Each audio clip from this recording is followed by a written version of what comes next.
12 Mei 1998, 4 mahasiswa Universitas Trisakti gugur ditembus peluru saat menyuarakan tuntutan reformasi.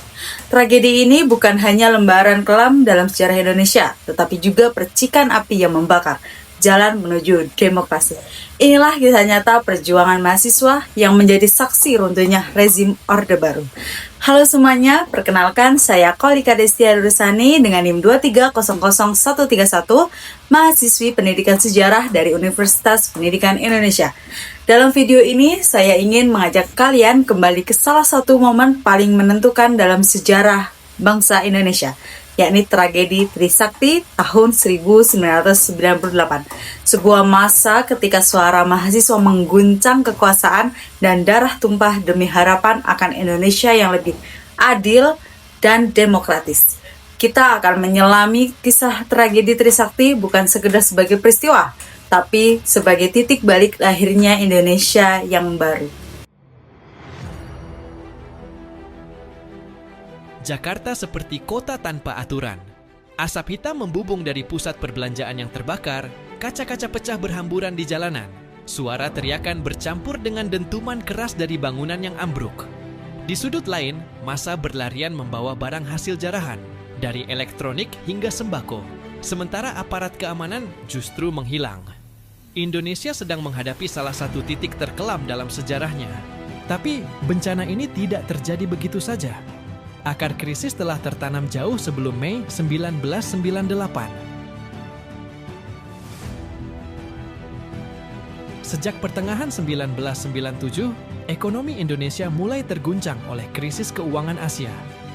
Negara-negara tetangga seperti Thailand dan Korea Selatan mengalami dampak besar, tetapi Indonesia terkena pukulan paling keras. Krisis ekonomi tahun 1997 sampai 1998 mengguncang Asia dan Indonesia menjadi salah satu negara yang terdampak paling parah.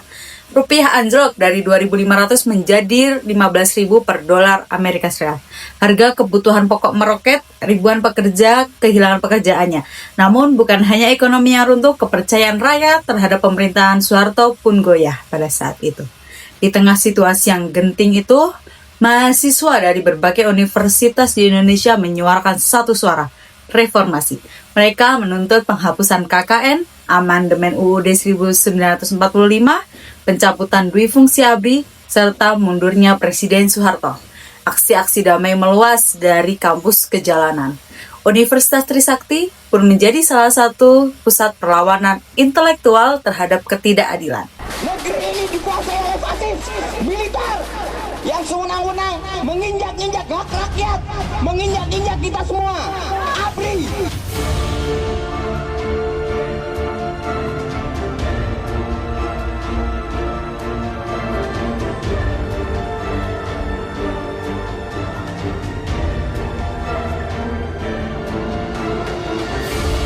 Dua 12 Mei 1998, ribuan mahasiswa Trisakti menggelar aksi damai di kampus. Namun pada sore itu, tanpa peringatan, aparat keamanan mulai menembaki massa. 4 mahasiswa gugur. Ada Elang Mulia Lesmana, Heri Hertanto, Edriawansi, dan Hafidin Royan. Mereka tak bersenjata, mereka hanya membawa harapan bagi Indonesia. Mereka masih sangat muda. Elang si arsitek idealis, Hedriawan sang aktivis ekonomi, Heri si teknora tenang, dan Hafidin dari teknik sipil. Nama mereka kini diabadikan sebagai martir reformasi. Namun, saat itu kepergian mereka memantik amarah nasional. Tragedi Trisakti menyulut gelombang unjuk rasa nasional. Dalam waktu seminggu, Jakarta dan kota-kota lain membara.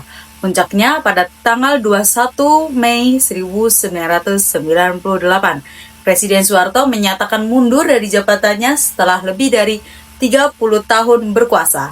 Ini bukan hanya kemenangan mahasiswa, tetapi kemenangan rakyat atas penindasan. Peran media saat itu tentu begitu penting.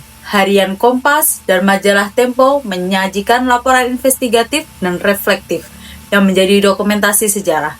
The Jakarta Post dan BBC Indonesia memberikan perspektif internasional. Detikcom menyusun kronologi dan testimoni dari lapangan. news dan views dari media massa inilah yang menjaga ingatan kolektif kita tetap hidup. Tragedi Trisakti adalah luka sejarah, tapi juga tonggak kebangkitan demokrasi. Kita mungkin tak mengenal mereka secara pribadi, tapi perjuangan mereka adalah warisan kita.